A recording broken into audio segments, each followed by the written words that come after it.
Assalamu alaikum students. I am Sayyid Irfan Ali Shah and you are watching my YouTube channel Instant Physics Study. Students आज हम class 10 का एक बहुत important topic discuss करने वाले हैं that is total internal reflection. अच्छा students, ये चैप्टर ज्योमेट्रिक ऑप्टिक्स बोर्ड के पेपर्स के लिए बहुत ज़्यादा इंपॉर्टेंट है और दूसरा यहाँ पे कंसेप्चुअली कुछ चीज़ें ऐसी हैं जो कि आप लोगों के समझने के लिए बहुत ज़्यादा ज़रूरी हैं। सो स्टूडेंट्स, मैं टोटल इंटरनल रिफ्लेक्शन स्टार्ट करने से पहले आप लोगों को कुछ इंपॉर्टेंट बातें समझाना चाहता हूँ। देखिए स्टूडेंट्स, मैंने यहाँ पे एक पेज रखा है और यहाँ पे मैं आपको एक चीज़ समझा रहा हूँ कि जो एयर है इस वक्त, एयर सबसे हल्का मीडियम है जिसको हम यूँ बोल सकते हैं air is a rare medium. अब अगर एयर मेरे पास रेयर मीडियम है, देखिए मैंने यहाँ पे एयर लिख दिया, ठीक है ना, तो ये मेरे पास सबसे रेयर मीडियम है। रेयर मीडियम का मतलब होता है सबसे हल्का मीडियम। सो जब कभी भी वेव रेयर मीडियम से डेंसर मीडियम, एयर के अलावा जितने भी मीडियम है दैट इज डेंसर, चाहे वो ग्लास हो गया, ठीक है, या चाहे वो वाटर हो गया, ये सारे जितने भी मीडियम है these are denser medium than air. तो जब कभी भी वेव हमारे पास इंसिडेंट वेव एयर से आ रही है, ये देखें एयर से हमारे पास, दिस इज इंसिडेंट रे। तो जब कभी भी इंसिडेंट रे हमारे पास रेयर मीडियम से डेंसर मीडियम में एंटर होती है, ये देखिए मैंने एक नॉर्मल बना दिया यहाँ पे। तो जब कभी भी इंसिडेंट रे रेयर मीडियम से लाइक एयर एंटर होती है डेंसर मीडियम में, तो वो नॉर्मल की तरफ टूवर्ड्स नॉर्मल बेंड हो जाती है। देखिए यहाँ पे this is incident angle I and this is reflected angle R. पहली बात तो यहाँ पे देखें, ये मैं बता रहा हूँ आप लोगों को कि जब कभी भी इंसिडेंट रे यहाँ से आती है, एयर से आती है, नॉर्मल की से पास होने के बाद यहाँ पे बेंड हो जाती है। अगर मैं इसको यूं कह दूं कि हमारे पास इंसिडेंट एंगल हमारे पास that is greater than refracted angle हमारे पास, तो बात गलत नहीं होगी। इसके लिए जो रिफ्रैक्शन का फार्मूला हम लिखते थे तो वो हम यूं लिखते होते हैं कि that is sine incident divided by sine R refracted that is equal to N. ये तो केस नंबर 1 हो गया। नाउ केस नंबर 2 पे मैं आता हूं कि अगर हमारे पास एयर भी है, मीन जो हमारा रेयर मीडियम है जिसको हमने क्या नाम दिया है, दिस इज रेयर मीडियम, ठीक है ना, एंड सेकेंड हमारे पास डेंसर मीडियम हो गया हमारे पास, ठीक है ना, जो कि ग्लास भी हो सकता है। मैंने आपको पहले बता दिया है कि एयर के अलावा जितने भी मीडियम है वो डेंसर मीडियम में आते हैं, ठीक है ना। अगर नाउ वेव हमारे पास डेंसर मीडियम से रेयर मीडियम में जा रही है, ये देखिए मैंने नॉर्मल ड्रॉ कर दिया। नाउ अब वेव क्या होती है, अवे फ्रॉम द नॉर्मल। ऊपर जरा आप एक बात नोट करें कि मैंने यहां पे आप लोगों को कहा था कि टूवर्ड्स बेंड होती है, देखें टूवर्ड्स, यहां पे देखिए हमारे पास जो वेव है वो टूवर्ड्स नॉर्मल बेंड हो रही है। यहां पे जरा आप देखें, यहां पे जो इंसिडेंट वेव है वो हमारे पास this is incident angle i, this is refracted angle r. तो यहां पे हमारे पास वेव जो है हमारे पास अवे फ्रॉम नॉर्मल, देखिए यहां पे अवे फ्रॉम नॉर्मल बेंडिंग हो रही है। अब वहां पे मैंने आप लोगों को एक बात बताई थी कि इंसिडेंट एंगल जो है वो ग्रेटर देन रिफ्रैक्टेड होता है, लेकिन यहां पे देखें, यहां पे मैं यूं कह सकता हूं कि incident angle less than refracted angle हो गया है। एक और बात याद रखें, वहां पे मैंने आपको कहा है कि जो स्नेल्स लॉ होता है हमारे पास, ये हमारे पास बेसिकली रिफ्रैक्शन का फॉर्मूला भी है, लेकिन इसको हम स्नेल्स लॉ भी बोल सकते हैं, इसको हम refractive index in term of angles भी बोल सकते हैं। तो यहां पे जो हमारे पास वही फार्मूला होता है वो यूं लिखा जाता है कि sine R by sine incident is equal to N. अब देखिए जरा स्टूडेंट्स, मैंने टोटल इंटरनल रिफ्लेक्शन एक्सप्लेन करने से पहले आपको दो बातें एक्सप्लेन की हैं कि अगर वेव हमारे पास रेयर मीडियम से डेंसर मीडियम में आ रही हो तो क्या होता है, लेकिन अगर डेंसर से रेयर में जा रही हो तो क्या होता है, आपने यहां से हमने ये समझ लिया कि जब कभी रेयर मीडियम से डेंसर में आती है तो इंसिडेंट एंगल ग्रेटर हो जाता है, टूवर्ड नॉर्मल बेंडिंग हो जाती है, और ये फार्मूला हमने यूज करना है। बहुत इंपॉर्टेंट है न्यूमेरिकल्स में, जब वो आपको बात करेगा ना तो इंसिडेंट और रिफ्लेक्टेड की जब बात होगी तब आपने ये देखना है कि जो वेव है वो रेयर से डेंसर जा रही है या डेंसर से रेयर आ रही है। सेकंड में हमने ये देखा कि डेंसर से रेयर में जाते वक्त incident angle smaller than reflected angle हो गया, अवे फ्रॉम द नॉर्मल हो गया, और यहां पे फार्मूला भी चेंज हो गया। नाउ स्टूडेंट्स, अब मैं आ जाता हूं अपने टॉपिक पे जो कि टोटल इंटरनल रिफ्लेक्शन मेरा टॉपिक है, मोस्ट इंपॉर्टेंट है स्टूडेंट्स। सबसे पहले तो मैं आपको यहाँ पे वही हमारी जो बात है जो अभी मैंने आपको बताई है, हमने स्टार्टिंग वहीं से ले लेना है। ये देखिए मैंने एक लाइन ड्रॉ की, इस लाइन में मैंने यहां पे आपको सबसे पहले क्या बात कर दी कि जो ऊपर मैंने रखा वो मैंने एयर को रखा। ये देखिए मैंने एयर को रखा और मैंने यहां पे कह दिया कि दिस इज हमारे पास रेयर मीडियम, ठीक है ना, रेयर मीडियम। नीचे मैंने क्या किया कि डेंसर मीडियम लिख दिया, डेंसर मीडियम, और वो हमने ग्लास को ले लिया। किसको ले लिया? आप वाटर को भी ले सकते हैं, ग्लास को भी ले सकते हैं। अच्छा स्टूडेंट्स, आप लोगों की बुक में जो डायग्राम बना हुआ है वो 3 हिस्सों में तकसीम करके बना हुआ है। मैं यहां एक इससे ही डायग्राम बनाऊंगा, एक ही डायग्राम में आपको एक्सप्लेन करूंगा। लेट मेरे पास सबसे पहले ये देखिए हमने सोर्स रख दिया जहां से लाइट जाएगी।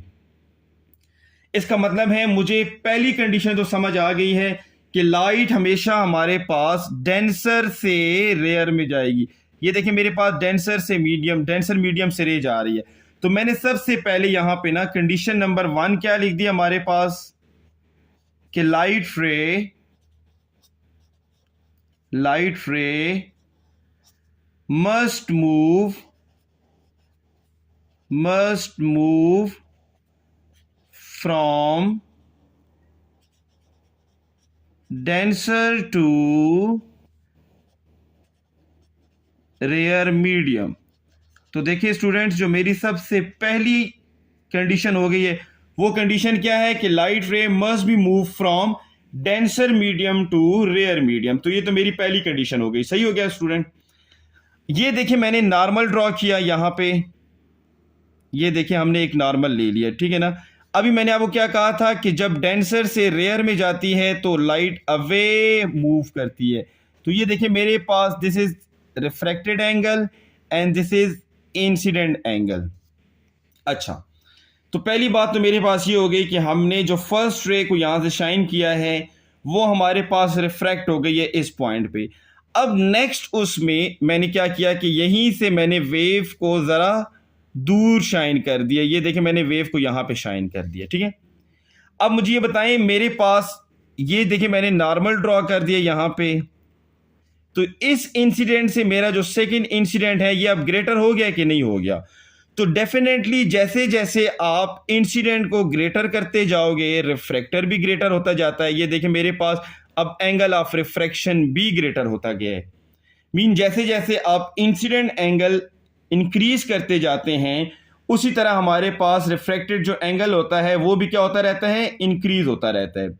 सो यहां पे देखिए मुझे एक और बात समझ आई कि लेट मैं से जनरली ऐसे कहता हूं कि अगर मेरे पास दिस इज 39, अगर ये 39 है तो इसको मैंने 41 लिख दिया। चले मैंने यहां तक ये बात कर दी। नाउ अब इसके बाद मैं एक और इंसिडेंट एंगल बनाता हूं और वो मैंने उससे भी दूर, ये देखिए मैंने शाइन किया। अब यहां पे जब मैंने एंगल बनाया इंसिडेंट तो वो पिछले वाले इंसिडेंट से भी ग्रेटर हो गया। लेट कोई भी हमारे पास एंगल हो गया, लेकिन इस टाइम हमारे पास लाइट बिल्कुल पैरेलल यहां पे चली गई है और उसने ऊपर 90 का एंगल क्रिएट कर दिया है। अच्छा स्टूडेंट्स, यहां पे एक बात समझा रहा हूं, जो इंसिडेंट एंगल 90 रिफ्रैक्शन 90 बना देता है, मीन जो इंसिडेंट एंगल क्या करेगा, वेव को 90 पे रिफ्रैक्ट करता है, उसको हम क्रिटिकल एंगल बोलते हैं। मीन एट दिस टाइम मेरे पास ये वाला जो इंसिडेंट एंगल है ना, इसको आपने किसका नाम दे देना है? Critical angle.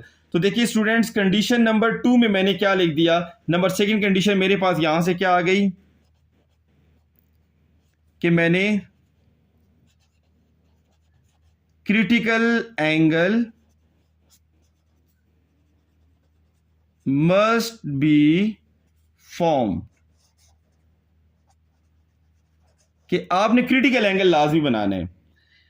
अब देखें, जब क्रिटिकल एंगल मेरे पास यहां पे बन चुका है, मीन अब देखें अगर इसके बाद मैं क्या करता हूं कि मजीद वेव मतलब इंसिडेंट एंगल इंक्रीज करता हूं, ये देखें मेरे पास अब ये वाला इंसिडेंट एंगल जो है वो पिछले हमारे पास जो इंसिडेंट एंगल था उससे भी ग्रेटर बन गया है, ठीक है ना। ये देखिए स्टूडेंट्स, मैं आपको बता रहा हूं कि ये इंसिडेंट एंगल जो है, ठीक है, इससे ये वाला ग्रेटर हो गया, इससे ये वाला ग्रेटर है और अब इससे ये वाला इंसिडेंट एंगल ग्रेटर हो गया है। तो देखिए ये जो इंसिडेंट एंगल है वो इस क्रिटिकल एंगल, जहां पे देखिए मैंने क्रिटिकल एंगल लिख दिया, ठीक है ना, ये क्रिटिकल एंगल होता है। मीन जो एंगल ऑफ रिफ्रैक्शन को 90 डिग्री पे टर्न करता है उसको क्रिटिकल एंगल कहते हैं। तो अब अगर आपका अब इंसिडेंट एंगल क्रिटिकल एंगल से ग्रेटर होता है तो फिर क्या होता है कि एंटायर लाइट हमारे पास क्या हो जाती है, बैक इनटू हमारे पास रिफ्रैक्शन, हमारे पास जो जितनी भी हमारे पास लाइट होती है सारी की सारी उसी डेंसर मीडियम में रिफ्लेक्टेड बैक हो जाती है। तो देखिए स्टूडेंट्स, उसके बाद हमारे पास क्रिटिकल एंगल के बाद आपने थर्ड कंडीशन क्या लिख दी, मैंने थर्ड कंडीशन में ये लिखा हमारे पास कि now incident angle must be greater than critical angle. ये देखें स्टूडेंट्स, अभी मैंने आपके लिए यहां पे ये लिख दिया है कि हमारे पास जो लास्ट इंसिडेंट एंगल होगा वो क्रिटिकल एंगल से ग्रेटर होगा, तभी हमारे पास टोटल इंटरनल रिफ्लेक्शन हो जाएगी। अब हमने नेक्स्ट उसमें क्या कर लेना है, क्योंकि हमने तो ये भी सिर्फ कंडीशन लिखी है। स्टूडेंट एक बात याद रखें कि आपकी जो प्रेजेंटेशन होती है, पेपर प्रेजेंटेशन जिसको हम बोलते हैं, जो आप लिख रहे हैं वो बहुत मैटर करता है, ठीक है ना। सो स्टूडेंट्स यहां पे मैंने जो नेक्स्ट हेडिंग दे दी वो मैंने क्या हेडिंग देता हूं, मैं अब नाउ इस चीज को एक्सप्लेन करता हूं, ठीक है। सो मैंने यहां पे एक्सप्लेनेशन की हेडिंग दे दी,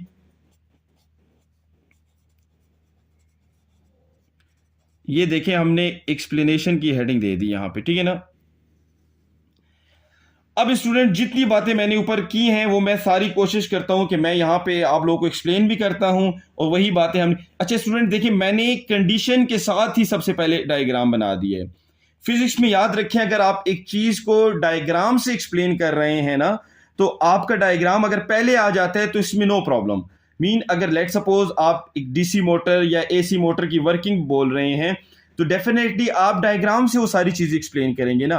तो देखिए मैंने अभी डायग्राम से ही वही सारी चीजें एक्सप्लेन करनी है। मैंने सबसे पहले देखिए क्या लिखा, मैं लिख रहा हूं कि when a ray of light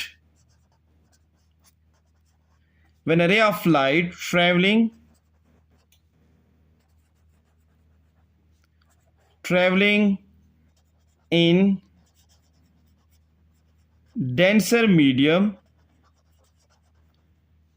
देखिए स्टूडेंट्स यहां पे मेरे पास जो रे है वो डेंसर मीडियम में ट्रेवल कर रही है ना, एंड एंटर्स हमारे पास इनटू आ रेयर मीडियम, ठीक है। रेयर मीडियम बेसिकली हमारे पास क्या है, एयर है मीडियम। तो क्या होता है, it bends away from normal. तो देखिए जैसे मैंने आपको पहले स्टार्ट में बताया है कि जब कभी भी वेव डेंसर से रेयर मीडियम में एंटर होती है तो वो देखिए नॉर्मल से अवे बैंड करती है। अभी मैंने आपको समझाया है कि वो हमारे पास क्या होता है, अवे बैंड करती है। नाउ अब मैंने सेकंड बात आपको क्या बताई थी कि जैसे जैसे आप इंसिडेंट एंगल को इंक्रीज करते जाते हो उसी के साथ हमारे पास रिफ्रैक्टेड एंगल जो होता है वो भी इंक्रीज होता जाता है। तो मैंने यहां पे देखिए क्या लिखा, if the angle of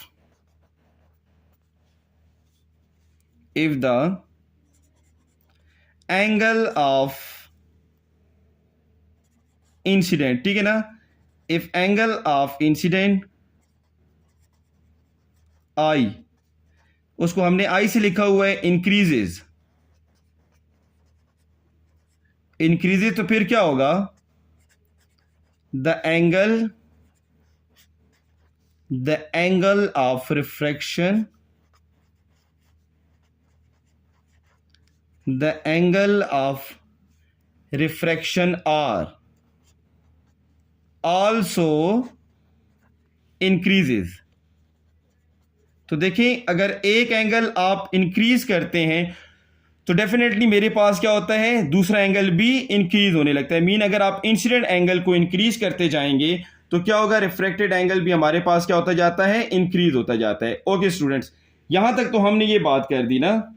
now अब मैंने एक और हेडिंग देनी है जो कि हमने क्रिटिकल एंगल बनाया हुआ है। सो आप देखिए ना, अगर जितनी आपकी हेडिंग्स अच्छी होती हैं तो डेफिनेटली वो आपके पेपर पे काफी अच्छा इंप्रेशन डालती है। तो देखिए मैंने नेक्स्ट हेडिंग क्या दे दी, क्रिटिकल एंगल। नेक्स्ट जो मैंने हेडिंग यहां पे बना दी है that is critical angle. Okay students, अब देखिए मैंने क्रिटिकल एंगल को लिखता मैं क्या हूं, आपने देखा है ना कि यहां पे एक टाइम ऐसा आया कि जब आप इंसिडेंट एंगल को इंक्रीज करते गए तो ये देखिए 90 का एंगल बना। जो 90 का एंगल बना है उसके साथ जो ये वाली इंसिडेंट हमारे पास रे होती है, इसको हम यहां पे जो एंगल बनते हैं इसको देखिए मैंने क्रिटिकल का नाम दिया, क्रिटिकल एंगल। ठीक है, सो मैंने देखा अब इसको लिखना कैसे, तो मैं यूं लिखता हूं अ पार्टिकुलर। ठीक है ना, अब देखिए एक टाइम ऐसा आएगा कि हमारे पास क्या होता है,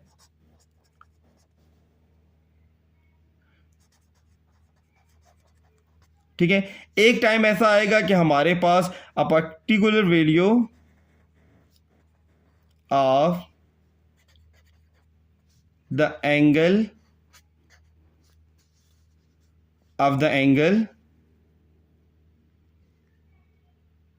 अच्छा यहां पे आपने इसको चेंज भी कर सकते हैं। मैंने यहां पे वर्डिंग लिखी है particular value of the angle of incident. ठीक है ना, अगर आप लिख सकते हैं if the angle of incident create 90 this is called critical angle, जो शॉर्टली आप लिख सकते हैं। मैं यहां पे ट्राई टू दिस कि मैं कोशिश कर रहा हूं कि आपके लिए बुक के वर्ड ही आप लोगों के लिए यूज करूं ताकि आप लोगों को याद करने में भी इजी हो जाए। ठीक है, angle of incident, a particular value of angle of incident, the angle of refraction,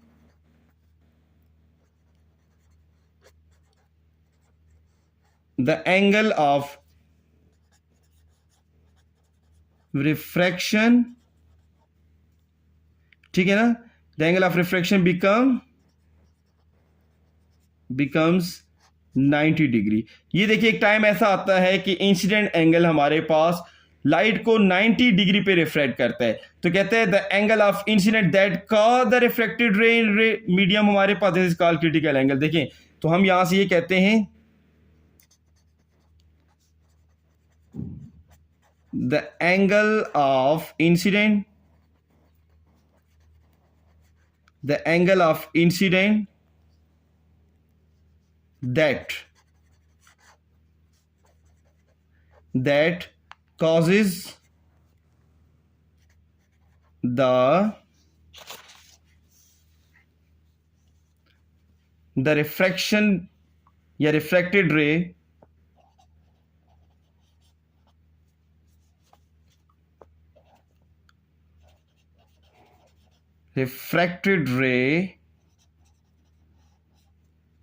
in rare medium to bend through 90 degree, 90 degree. ठीक है ना, देखिए अच्छा यहां पे मैं लिख रहा हूं, पिछले पेज से मैं पढ़ दूं, the angle of incident that causes the refracted ray in rare medium to bend through 90 degree. ठीक है ना, 90 डिग्री इज कॉल्ड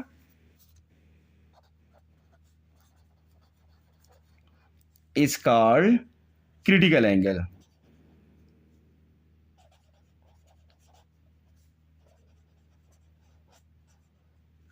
तो स्टूडेंट्स हमने सेकेंड हेडिंग भी अपनी पूरी कर दी है कि जो रे हमारे पास क्या करती है, इंसिडेंट को 90 में कन्वर्ट करती है, उस इंसिडेंट को हमने क्या बोलना होता है, क्रिटिकल एंगल बोलना होता है। नाउ अब मैंने जो थर्ड कंडीशन लिखी थी स्टूडेंट्स, मैं अपनी कंडीशंस के अकॉर्डिंग हेडिंग बना रहा हूं। तो थर्ड कंडीशन मैंने क्या लिखी थी, incident angle must be greater than critical angle. ये देखिए स्टूडेंट्स, जो मैंने अपनी कंडीशन लिखी थी उसमें पहली मैंने लिखा था कि light must be move from denser to rare, उसको मैंने एक्सप्लेनेशन में लिख दिया। फिर मैंने लिखा था critical angle must B form, वो भी मैंने आपको बता दिया कि जो इंसिडेंट एंगल क्रिटिकल हमारे पास बना रहा है, जो 90 पे रिफ्लेक्ट कर रहा है, वो हो गया। लास्ट हेडिंग जो मेरी थी उसमें था कि incident angle must be greater than critical angle. So मैं अभी उससे अपनी हेडिंग बना रहा हूं। तो देखिए मैंने यूं हेडिंग में लिख दिया नंबर थर्ड के incident angle greater than critical angle.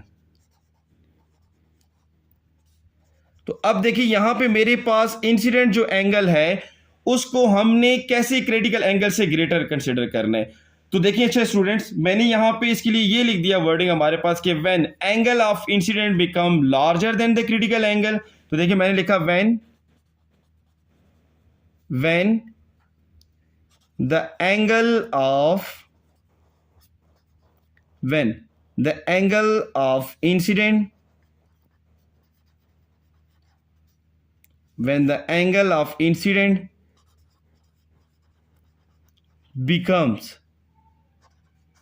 larger than the critical angle। अब जब हमारे पास इंसिडेंट एंगल लार्जर एंगल से अब जब क्रिटिकल एंगल हमारे पास जो होता है उससे इंसिडेंट एंगल ग्रेटर हो जाएगा, तो फिर क्या होगा, कहते हैं when the angle of incident become larger than the critical angle, तो क्या होता है, द एंटायर लाइट, जितनी भी हमारे पास जो लाइट होती है हमारे पास, ठीक है ना, वो सारी की सारी हमारे पास क्या होती है, reflected back into the denser medium. The entire light is reflected back into the denser medium। ठीक है, डेंसर मीडियम। और फिर हम एंड में कहेंगे this is known as total internal reflection. ठीक है, this is known as total internal reflection of light। Okay students, अब मैं जरा अपने टॉपिक को दोबारा एक समरी आपको पेश करता हूं। स्टूडेंट्स, मैंने यहाँ पे आप लोगों के लिए कुछ बातें इंपॉर्टेंट कंडीशन में लिखी हुई हैं। उन कंडीशंस को आप अगर स्टडी कर लें तो इंशाल्लाह आपको सारा का सारा टॉपिक समझ आ जाएगा। सबसे पहले मैंने बात लिखी थी कि if light ray must move from rare medium to denser medium. ठीक है, हमारे पास ये denser medium to rare medium, वो मैंने आपको दोनों केसेस बता दिए। ये देखिए मेरे पास सोर्स पड़ा हुआ है, सोर्स से लाइट मीन डेंसर मीडियम से जब रेयर में जाती है तो इंसिडेंट एंगल से रिफ्रैक्शन एंगल क्या हो जाता है, रिफ्रैक्टेड एंगल ग्रेटर होता जा रहा है। फिर मैंने ज़रा सा एंगल और इंक्रीज किया। ये देखिए यहाँ पे अगर दिस इज 39 तो मैंने इसको 41 डिग्री बना दिया। तो देखिए 41 मेरे पास 39 से ग्रेटर है। अगर मैंने इंसिडेंट ग्रेटर किया तो डेफिनेटली हमारे पास क्या होगा, रिफ्रैक्टेड एंगल भी ग्रेटर होता जा रहा है।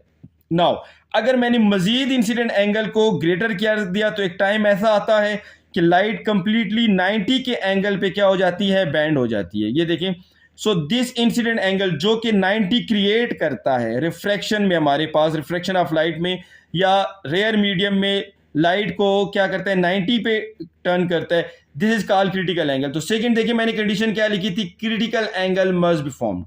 अब क्रिटिकल एंगल भी बन गया है हमारे पास, ठीक है ना। नाउ उसके बाद जब मैं क्रिटिकल एंगल से भी इंसिडेंट वेव को इंक्रीज करता हूं तो सारी की सारी लाइट क्या होती है, ये देखिए हमारे पास रिफ्लेक्ट हो गई है सेम मीडियम में। ये देखिए रिफ्रैक्शन से रिफ्लेक्टिंग वाला हो गया, और यहाँ पे इंसिडेंट और रिफ्रैक्शन हमारे पास इक्वल एंगल्स में आ गए। ये देखिए हमारे पास रिफ्रैक्शन से होते होते रिफ्लेक्शन हो गई है। तो लास्ट मैंने क्या लिखा, incident angle must be greater than critical angle. So student, यहां तक तो आपको टोटल इंटरनल रिफ्लेक्शन सारा समझ आ गया। अब उसको लिखना भी था, हमने ऐसे तरीके से लिखना है कि हमें उस पर नंबर मिल जाए। सबसे पहले मैंने एक्सप्लेनेशन में लिखा कि when a ray of light travelling in denser medium enter into a rare medium, जब डेंसर से रेयर में इंटर होगी तो क्या होता है, it bends away from the normal, जो कि मैं सबसे पहले आपको समझा चुका हूं। पहले नंबर पेज पे देखें, मैंने आपको यहां पे एक बात समझाई थी कि जब डेंसर से रेयर में लाइट जाती है तो क्या होता है, it bends away from the normal.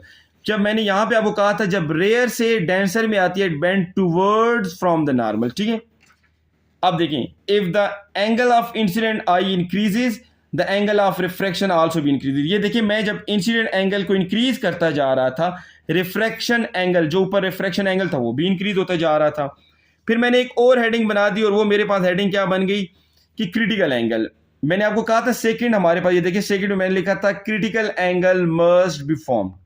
तो मैंने यहां लिखा अ particular value of the angle of incident, the angle of refraction bend 90 to become 90, the angle of, अब देखिए जो हमारे पास एंगल 90 क्रिएट करेगा, the angle of incident that causes हमारे पास द 90 हमारे पास, तो उसको हम क्या बोलते थे, इन मीडियम हमारे पास, इस कारण हमारे पास क्रिटिकल एंगल। तो देखिए यहां पे क्रिटिकल एंगल बन गया। लास्ट जो मेरी हेडिंग थी, या मैं कंडीशंस बात कर सकता हूं कि incident angle greater than the critical angle. जिसने क्रिटिकल एंगल हमारा जिसने फॉर्म किया उससे भी अगर आपकी इंसिडेंट रे इंक्रीज हो जाती है एंगल, तो हमारे पास क्या होता है, तब टोटल इंटरनल रिफ्लेक्शन होगा। तो when the angle of incident become larger than the critical angle, the entire light is reflected back into the denser medium and this is known as total internal reflection. Student, बहुत important topics है, अगर आप इसको पहले conditions को सही से study कर लेते हैं, आपको सारा टॉपिक इजीली समझ आ जाता है। लेकिन मैंने लिखा सिर्फ इस वजह से है कि how to represent, how to write, आप कैसे लिखेंगे इस टॉपिक को इन बोर्ड पेपर, ठीक है, बोर्ड के पेपर में आप इसको कैसे लिख सकते हैं। सो स्टूडेंट्स, हमारा चैनल सब्सक्राइब करना ना भूलें, मजीद वीडियोस देखने के लिए हमारा चैनल सब्सक्राइब करें एंड बेल आइकन प्रेस कर दें ताकि न्यू वीडियोस जो मैं बनाता हूँ वो आपको इजीली उसकी नोटिफिकेशन आ सके। थैंक्स।